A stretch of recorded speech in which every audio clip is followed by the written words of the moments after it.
안녕하세요. 교수님 또 뵙네요. 아유, 반갑습니다. 네, 저희가 지금 1인 가구 이야기를 계속 하고 있어요. 그래서 네. 오늘은 이제 네 번째 시간이거든요. 벌써 네 번째 시간이에요. 네, 저희가 지난 시간에 이제 주거에 대해서 네. 주거를 중심으로 얘기를 한번 해봤는데 오늘 이 시간에는 고용을 중심으로 네. 해서 한번 얘기를 좀 해보고 싶거든요. 예, 고용도 마찬가지로 청년, 중장년, 노년을 네. 사실은 좀 나눠보아야 되는데요. 네네. 지금은 전체적으로 한번 살펴보고 나중에 이제 디테일하게 네. 들어갈 예정이어서요. 일단 한번 맞습니다. 좀 전체적인 그림을 좀 보도록 합시다. 네, 저희가 이제 주거가 너무 중요하다는 얘기를 지난 시간에 했었어요. 그런데 네. 사실 또 그만큼 또 중요한 건 또 경제 활동이잖아요. 아, 그럼요. 그렇죠. 사실 이게 물론 이제 우리가 어떤 마을에서 지역에서 내지는 뭐 집 그런 살기 위해서는 돈을 뛰어넘는 다른 요소들도 필요하다고는 하는데 일단 경제적인 것들이 그럼요. 그리고 또 경제 활동을 통해서 또 사회 참여가 일어나는 거기 때문에 좀 어떻게 좀 이루어지고 있는지 한번 궁금하죠. 좀 네네 그리고 너무 궁금하네요. 예, 괜찮은 일자리에서 정말 1인 가구들이 일하고 있는지도 네. 저는 사실 좀 궁금하거든요. 그래서 맞습니다. 어디서 일하냐는 뭐 우리가 어디 가서 일하면 어때 얘기를 하지만 일의 지속성이라는 거 맞아요. 그렇잖아. 양질의 일자리일 때 가능한 거거든요. 2021년도 10월 기준으로 보았더니 네네. 취업 1인 가구가 지금 414만 가구를 좀 넘는 414. 것으로 나타났거든요. 전체는 716만 가구. 그렇다면 이 갭은 아마 학생들이 있어서 그럴 것 같고요. 또 아주 고령층들은 경제활동을 하시지 않기 때문에 네네. 아마 그런 부분들이 있고요. 그래서 네. 우리 전체 가구에서 1인 가구가 차지하는 비율은 실제로 33.4%예요. 3명 만나면 한 분이 사실 1인 가구란 1인 얘기네요. 가구란 얘기예요. 되게 놀라운 수치거든요. 너무 많은 거 아닌가요? 맞죠. 2050년이 되면요. 네. 35%가 넘어간다고 해요. 예, 어, 40% 정도가 2050년도 되면 네네. 1인 가구로서 생활을 할 거다라고 우리가 지금 예측을 하고 있거든요. 그러니까 예측이 된다는 거는 나쁜 게 아니에요. 우리 그쵸. 사회가 준비하면 준비할 수 있는 되거든요. 시간이 그렇죠. 확보가 된다는 네, 얘기니까요. 그럼 여기서 연구자들이 예측하고 또 맞습니다. 정책도 만들어가는데요. 네네. 일단 좀 그래도 다행인 거는 전년도보다 이렇게 경제활동 인구가 좀 늘었다라는 거예요. 그래서 뭐 여러분 보시는 대로 뭐 남자 같은 경우는 21만 4천 가구, 여자는 21만 5천 가구가 경제활동에 더 포함이 되었다라고 네. 하니까요. 1인 가구는 점차적으로 경제활동을 조금씩 더 많이 하고 있구나라고 보시면 네, 되는데요. 좀 오른쪽에 제가 표를 하나 갖고 왔는데 네. 취업 1인 가구의 추이를 추이네요. 보셨어요. 예, 어떻습니까? 조금씩 계속 올라가고 있어요. 있었는데 네. 2020년도와 21년 사이에 굉장히 크게 네. 뛰었거든요. 예, 이제 1인 가구는 누구나 경제활동을 하고 있다라고 보셔도 좋을 것 같고요. 네. 연령별 비중을 좀 보았더니 50세에서 오. 64세 중장년층이네요. 네네. 56.1%로 가장 높았습니다.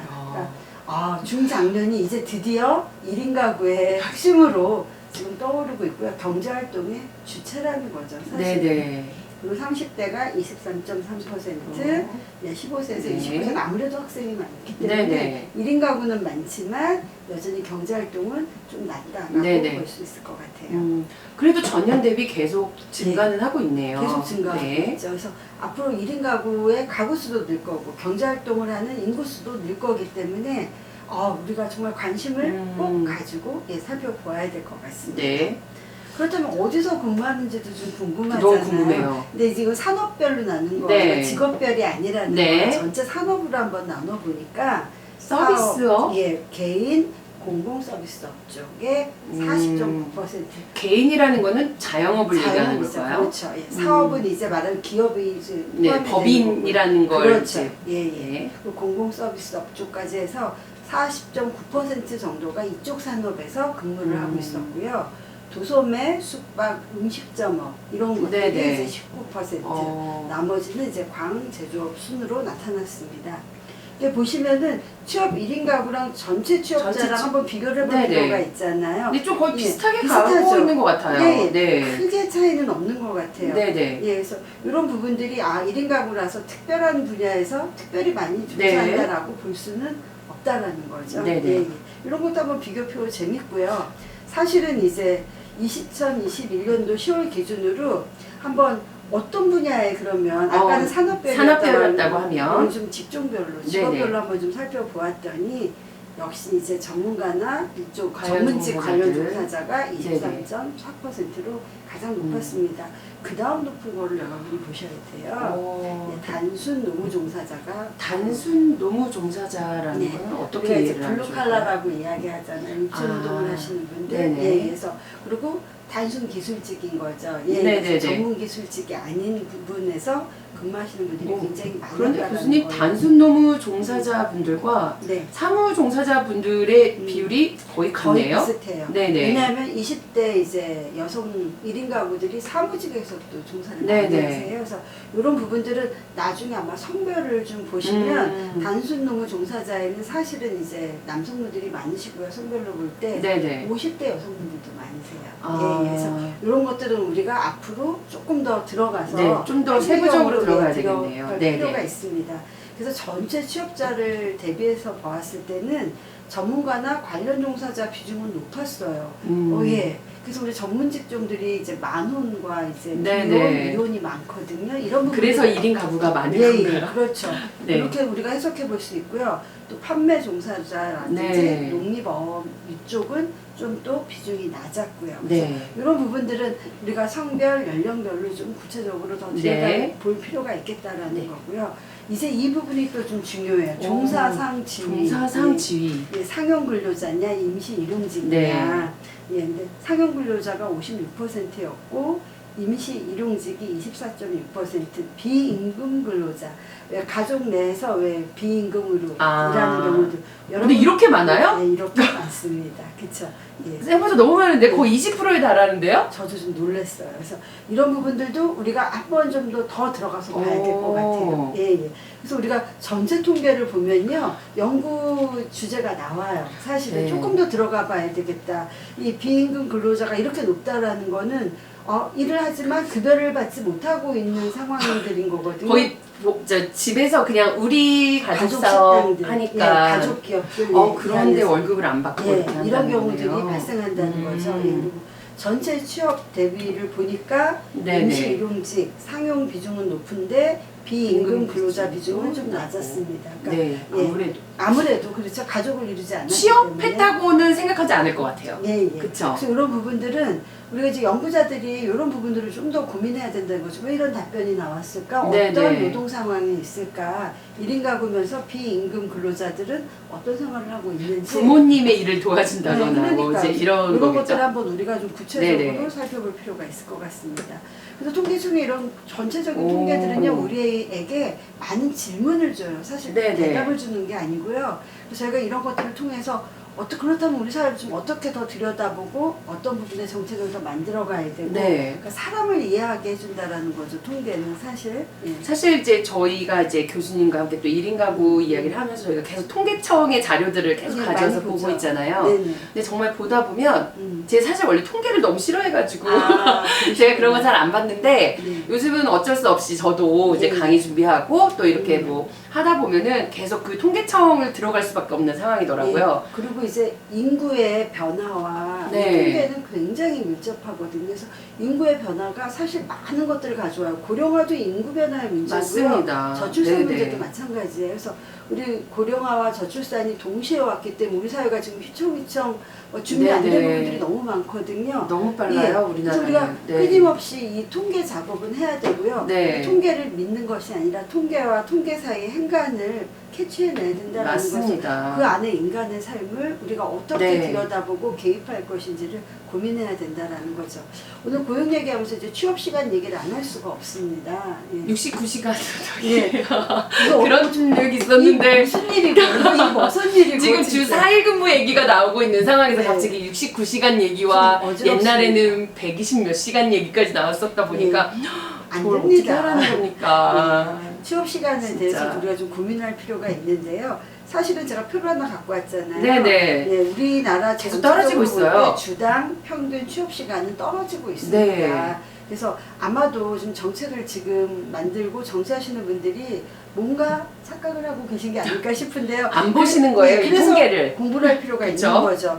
점차 우리 사회는 덜 노동하는 방향으로 가고 있고 보다 인간적인 방향으로 분명히 가고 맞습니다. 있는데요. 그런데요. 1인 가구의 그런데 근무 시간은 평균적으로 전체 가구 대비 많습니다. 이게 바로 문제라는 거죠. 근무 그쵸. 시간이 많다는 거는요. 여가 시간이 줄어든다라는 그쵸. 거. 누구에게나 24시간은 공평한데 근무 시간이 는다. 네. 결과적으로 삶의 질이 취약함을 우리가 확인할 수 있거든요. 네네. 전년 대비해서 지금 보니까 남자는 1.4시간, 여성은 1.0시간이 감소했다. 예. 예. 그 전체적으로 일하는 시간이 전체적으로 그쵸? 일하는 시간 네네네. 감소했는데 1인 가구의 시간은 전체 대비해서 가격은 조금 높다라는 올라갔다는 거잖아요. 거예요. 그렇죠. 더 네네. 높다라는 거에서 1인 가구의 삶의 질을 취업 시간을 가지고도 우리가 네. 전체적으로 좀 파악을 해 보았습니다. 38시간. 30. 네네. 거의 여자와 남자의 그 평균 시간이 한 5시간 정도 차이 난다고 네. 봐야 되겠네요. 주당 그런데 시간이. 또 이거는 사실은 취업 시간만 들어가 있고요. 네네. 우리가 이제 가사활동 시간이라는 게 있어요. 맞아요. 네, 여성이 1인 가구 여성이 훨씬 높습니다. 남성 1인 가구도 혼자 살고 여성 1인 가구도 혼자 거주하지만 예, 또 가사활동 시간 또 여기서 차이가 나는데 제가 그거에 맞아요. 관련된 논문을 썼거든요. 그래서 네네. 예, 우리가 이런 전체적인 통계를 보고 나면 그 이야기도 한번 구체적으로 또 해보고자 합니다. 네. 예. 자, 근로만족도. 근로만족도 너무 중요하죠. 어떠세요? 지금 대표님이시잖아요. 본인 근로에 대해서 만족하세요? 제 근로에 대해서요? 저는 뭐 음, 해야 되는 일이구나 해서 저는 사실 제가 좋아서 하는 일이다 보니까 네. 저는 사실 네. 그런 건 있는 것 같아요. 퇴근이 무슨 의미가 있으며 아. 정말 휴일이 뭐며 주말이 뭘까. 1인 가구가 이렇게 일을 많이 하고 있다니까. 정말 그쵸? 제가 워커홀릭이 되고 싶어서 되는 게 아닌 것 같아요.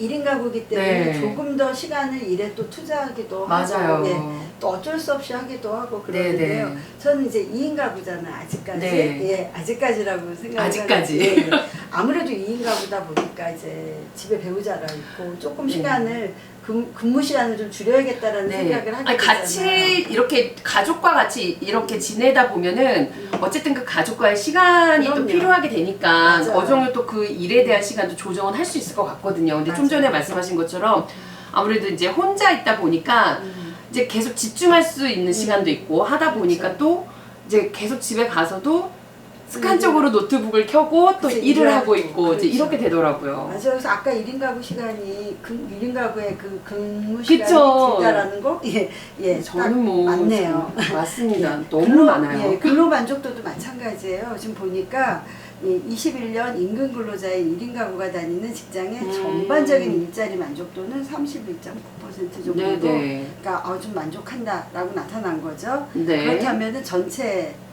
가구를 대비해 보니까 조금 낮네요. 근로 조금 만족도가 낮네요. 네. 3.1%포인트 정도 낮은 거 나타났고요. 네. 그래서 그래도 그래도. 1인 가구가 일자리 만족도에 있어서도 전체 가구보다는 조금 낮구나. 결혼한 게 낫나? 라는 생각이 드네요. 결혼도 그렇게 잘 모르겠어요. 쉽지 않지만 그러니까. 어쨌거나 지금 전체적으로 볼 때 전체 가구와 비교를 해보면 네네. 전 이제 연구자 입장에서 볼 때 좀 네. 결혼이 남는 장사인가? 라는 생각을 갑자기 그 조금 말이 더 하게 생각이 되네요. 났어요. 예전에 IMF 세대다 보니까 저희가 이제 그런데 그때 한참 취집이라는 말이 있었어요. 그거는 굉장히 위험한 그쵸. 이야기죠. 그때 정말 그런 얘기가 나오면서 왜냐면 취업률이 갑자기 반토막이 나면서 그렇죠. 너무 힘든 시기였고 네. 그래서 되게 빨리 그냥 결혼을 하자라는 어떤 그런 막 무드가 조성이 됐던 적이 있었던 것 같아요. 굉장히 슬픈 이야기네요. 네. 예. 저는 개인적으로 내 일이 없으면 내일이 없다라고 생각하는 사람이어서 취집은 정말 말도 안 된다라고 맞아요. 생각을 합니다. 저도요. 근로 만족도에 대해서 이제 좀 한번 좀 구체적으로 이렇게 좀 살펴봤는데요. 임금부터 복리후생, 근무 환경, 근로 시간, 하는 일, 장래성, 인사관리, 인간관계, 일, 가정 양립, 직장 문화, 직장일, 폭력 방지. 교육훈련 기회까지 좀 골고루 물어보았는데 이 표 재밌죠? 저는 어쩌면 좋을까요? 어떻게 해당이 되시나요? 세상에 이걸 어떻게 참 어떡하죠? 그러네요. 여기 보시면은 직장 내 폭력 방지가 46.9%로 근로 만족도가 높았거든요. 우리 사회가 이제 조금 기업 내 문화가 조금 이게 그건가요, 그럼? 양성평등화되고 있는 것 같아요. 이게 맞아, 이건가요, 맞아. 그러면? 그 네. 직장 내 폭력 방지라는 게 어쨌든 네. 그 직장 내 괴롭힘이라든지 아니면 직장 상사들의 어떤 그런 일종의 갑질? 이제 이런 것들이 많이 제도적으로 네. 많이 이제 완화가 되고 있다라는 얘기인 그렇죠. 거잖아요. 그래서 겪지 않고 있다라는 거죠. 그런 차별이라든지 네네. 폭력이 네, 우리 회사에서 근절되고 있다. 네. 굉장히 근로 만족도가 높았습니다. 네. 이런 부분에 그리고 인간관계도 과거에 비해서 굉장히 고무적인 통계 결과거든요. 네. 그리고 내가 하는 일, 왜냐하면 이제 1인 가구들이 전문직이라든지 관련 종사자가 많다 보니까 본인 하는 일에 자부심도 많고요. 그래서 네네. 이런 것들은 높게 나타났고요. 네. 근로 조건의 만족도가 낮은 부분이 있어요. 상대적으로 보면 임금 부분, 역시 임금 부분, 역시 임금이네요. 그리고 그 다음 이제 장래성 부분이었거든요. 장래성. 이 부분이 이제 바로 괜찮은 일자리일까라는 이제 의구심을 그렇죠. 갖게 하는 거예요. 괜찮은 일자리는 물론 임금도 중요하지만 장래성이거든요. 내가 이곳에서 꿈을 키우고 비전을 갖는가에 대한 맞습니다. 문제잖아요. 그래서 이런 것들 이제 복리 후생 순이었거든요. 예전에 이제 청년들하고 같이 이렇게 간담회를 하거나 네. 아니면 이야기를 나누다 보면 네. 이제 여러 가지 이야기가 나와요. 그러면 이제 사실 너무 내가 하는 일이 지금 힘들어도 네. 일단 급여가 좀 높으면 그래도 참을 수 있고 어떤 그런 이제 내가 다시 이 직장에 붙어 있을 만한 이제 조건이 된다라는 거죠. 네네. 그런데 만약에 급여가 만약에 그렇게 높지 않다 이제 이렇게 되면 사실은 직장 내 인간관계를 보더라고요. 그렇죠. 그래서 같이 일하는 동료들과의 사이가 너무 좋고 관계가 좋으면 사람들이 너무 좋으니까 그런데 그 안에서 그러면 또 같이 비전을 같이 꿈꾸게 되니까 그렇죠. 그걸 보면서 가는 건데 어떤 얘기를 들었냐면 좀 안타까웠어요. 급여도 낮아, 비전도 없어, 네. 그리고 동료들과의 관계도 그냥 그래. 그럼 도대체 내가 여기에서 내 청춘을 왜 이렇게 그러다 보니까 나가버리는 거죠. 그렇죠. 그러니까 그런 이야기를 많이 들었어요. 그래서 우리가 청년들을 위한 진짜 괜찮은 일자리를 네. 자꾸 만들고 청년들도 마찬가지예요. 주어지는 거를 찾아가는 게 아니라 이제 청년 창업 프로그램 그렇죠. 이제 대학에서는 많이 하고 있어요. 하고 있는데요. 네네. 정말 창업 지원 프로그램 많은데 학생들이 지원을 잘 안 해요. 특히 이제 몇몇 학과에서는 정말 잘 준비되고 있는 학과들이 있거든요. 네. 예, 특정 학과를 이야기할 수는 없지만 있는데 이 교수님이 얘기를 해요. 너는 좀 창업 지원 프로그램 참여해봐라. 저는 취업 지원 프로그램 참여하겠습니다. 이렇게 이야기를 하거든요. 네. 좀 약간 서글퍼지더라고요. 그런데 솔직히 또 한편으로는요. 이게 창업 패키지 내지는 어떤 그런 창업 지원 프로그램들을 되게 많이 만들고는 있는데 네. 저는 이제 거기서도 약간 좀 제도적인 개선이 필요하다고 생각하는 게 어쨌든 그렇게 해서 창업을 딱 시켜놓으면 거기서 끝이에요. 그러면은 솔직히 그 다음부터는 정말 온전히 내가 다 책임을 지고 내가 정말 갖고 가야 되는데 그 뒷감당 하기가 쉽지가 않죠. 그래서 대학생 때 네. 창업을 해야 돼요. 그래서. 왜냐하면 대학생 때 실패해도 되고 지원도 가장 많고 네. 실패해도 그게 경력이 되는 때가 대학생 때거든요. 그래서 제가 요즘 학교에서 학생들 학사 지도할 때 가장 좋은 그 취업 스펙은 창업이다. 저는 그렇게 얘기하거든요. 그래서 저희 때 그런 게 없었어요. 예. 네. 지금 많이 만들고 있으니까요. 학생들이 좀 대학생 때 그리고 진짜 1인 가구잖아요. 정말 많은 걸 해봤으면 좋겠어요. 많은 창업에 경험들. 도전해보고 지자체 문을 좀 두드려보고 대학 내에 있는 창업 프로그램 많이 활용해보면 좀 좋겠다라는 생각을 그렇죠. 요즘 하고 많이 또 지금 압력을 넣고 있습니다. 푸시도 하고 있고 학생들 파이팅이에요. 예. 지역에서 그렇게 할 수 있는 일 그리고 내가 보람을 느끼고 그리고 내가 정말 나답게 일할 수 있는 그런 일들을 좀 계속 만들어갔으면 좋겠고 그런 일들을 또 찾아갔으면 좋겠어요. 그렇죠. 네. 그랬으면 좋겠습니다. 네. 교수님 그러면 저희가 이제 고용 관련해서 이제 다양한 이야기들을 좀 나눠봤습니다. 그래서 그러면은 저희가 1인 가구 이야기는 계속 이어지죠. 계속 이어지는 왜냐면 거죠. 우리가 소득과 관련된 얘기도 좀 하고 싶고요. 또 1인 가구들이 보건과 안전 문제 더 이야기 좀 나눠야 될 것 같아요. 하실 말씀이 너무 많으시죠, 교수님? 굉장히 많죠. 네. 평생을 통해서 해나가야 될 것 같습니다. 저도 이번에 이런 시간들을 통해서 그 1인 가구에 대해서 내가 정작 나도 당사자이면서도 그렇죠. 그렇게 깊숙하게 생각해보지 않았던 부분들을 제가 계속 지금 공부를 하고 있는 것 같아요.